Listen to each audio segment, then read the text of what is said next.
राज्यामध्ये आपल्या पुढच्या काही दिवसातच नगरपालिका आणि नगरपंचायतींच्या निवडणुका होणार आहेत आणि या निवडणुकीसाठी अर्ज भरण्याची आजची शेवटची तारीख होती, शेवटची मुदत होती।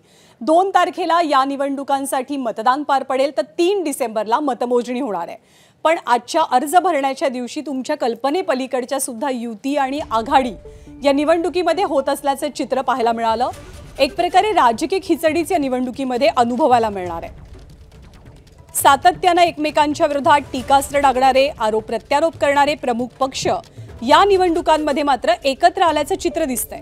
अनेक ठिकाणी शिंदेंची शिवसेना आणि उद्धव ठाकरेंची शिवसेना एकत्र आली आहे, तर दादांच्या राष्ट्रवादीने सुद्धा पवारांच्या राष्ट्रवादीसोबत संधान साधलंय। कुठे कुठे महायुतीमध्येच कुस्ती रंगणार आहे, तर राज्यात सत्तेत असलेले भाजप आणि शिंदेंची शिवसेना आणि अजित पवारांची राष्ट्रवादी अनेक ठिकाणी एकमेकांच्या विरोधात उभे ठाकले। नेत्यांकडून युतीच्या राजकारणाला स्थानिक पातळीच्या निवडणुकांचं कारण दिलं जात आहे, मात्र पक्षांनी केलेल्या अनोख्या मैत्रीची, राजकीय मैत्रीची सर्वसामान्यांमध्ये चांगली चर्चा आहे। त्यामुळे यावेळच्या निवडणुका रंगतदार होतील यात काही शंका नाही।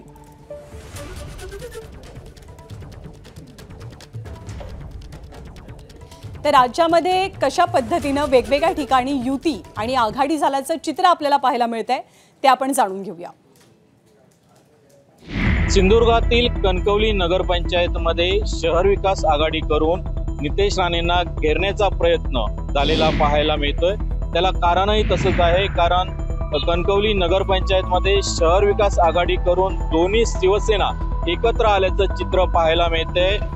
उद्धव ठाकरेंची शिवसेना आणि शिंदेंची शिवसेना या ठिकाणी शहर विकास आघाडी करून एकत्र आलेली आहे। कणकवलीत भाजप नेते नितेश राणे यांनी नगराध्यक्ष पदासाठी समीर नलावडे हे उमेदवार दिलेले आहेत, तर दुसरीकडे सर्व पक्ष एकत्र येऊन शहर विकास आघाडी करून उबाटा गटाचे जिल्हा प्रमुख जे आहेत संदेश पारकर यांना उमेदवारी दिलेली आहे आणि त्यांना शिंदे सेनेने समर्थन दिलेलं आपल्याला पाहायला मिळतं। एकंदरीत जर पाहिलं असेल तर कणकवलीत मंत्री नितेश राणेंना घेरण्यासाठी सर्व पक्ष एकत्र आल्याचं चित्र आपल्याला पाहायला मिळतंय।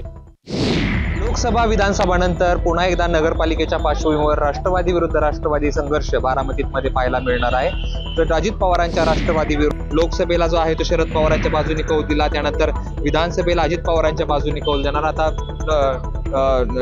नगरपालिकेला, नगर परिषदेला कुणाच्या बाजूने बारामतीकर कौल देतात हे पाहणं महत्त्वाचं असलं तरी अजित पवारांच्या राष्ट्रवादी विरोधात सर्वपक्षीय नेते जे आहेत ते एकत्र येत आहेत आणि मोड बांधणार असल्याचं जे आहे ते युगेंद्र पवारांच्या वतीनं सांगण्यात आले। राष्ट्रवादी काँग्रेसचे जिल्हाध्यक्ष यांनी राजीनामा देऊन स्वतः राष्ट्रवादीच्या विरोधात इंदापूर नगर परिषदेमध्ये दंड ठोपटलेले आपल्याला पाहायला मिळत आहेत। प्रदीप गारटकर यांना जो आहे तो भाजप असेल, राष्ट्रवादी काँग्रेस शरदचंद्र पवार पक्ष असेल, त्याच पद्धतीने शिवसेने देखील पाठिंबा दिलेला आहे आणि प्रदीप गारटकर हे राष्ट्रवादीच्या विरोधात जे आहे ते इंदापूरमध्ये निवडणूक लढणार आहेत। त्याच्यामुळं अगदी अशी चुरशीची अशी लढत जी आहे ती इंदापूरमध्ये आपल्याला पाहायला मिळणार आहे।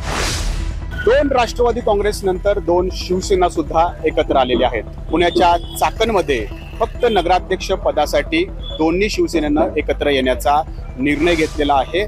दिवंगत आमदार सुरेश गोरे यांच्या पत्नी मनीषा गोरे या शिंदे गटाच्या तिकिटावरती या निवडणुकीच्या रिंगणात उभ्या ठाकलेल्या आहेत।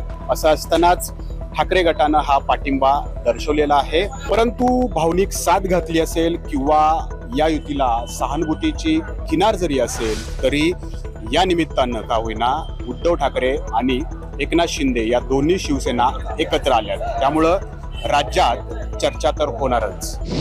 नाशिकच्या येवला नगर परिषदेमध्ये अनोखी युती देखील पाहायला मिळालेली आहे। मंत्री छगन भुजबळ यांना धक्का देत शिवसेना शिंदे गट व राष्ट्रवादी शरद पवार गट अशी एक अनोखी युती येवल्यामध्ये पाहायला मिळाली आणि त्यामध्ये रुपेश जराडे हे शिवसेना शिंदे गटाचे जे आहेत ते नगराध्यक्ष पदाचे उमेदवार राहिले आहेत। तर दुसरीकडे राष्ट्रवादीने भाजपशी युती करत त्या ठिकाणी लोणारी नावाचे जे आहेत त्यांना नगराध्यक्ष पदाची उमेदवारी देऊ केलेली आहे। एकंदरीतच महायुतीमध्ये फूट पडून शिवसेना शिंदे गट व राष्ट्रवादी शरद पवार गट यांची युती तर येवल्यामध्ये भाजप व राष्ट्रवादी अजित पवार गट अशी युती झालेली आहे।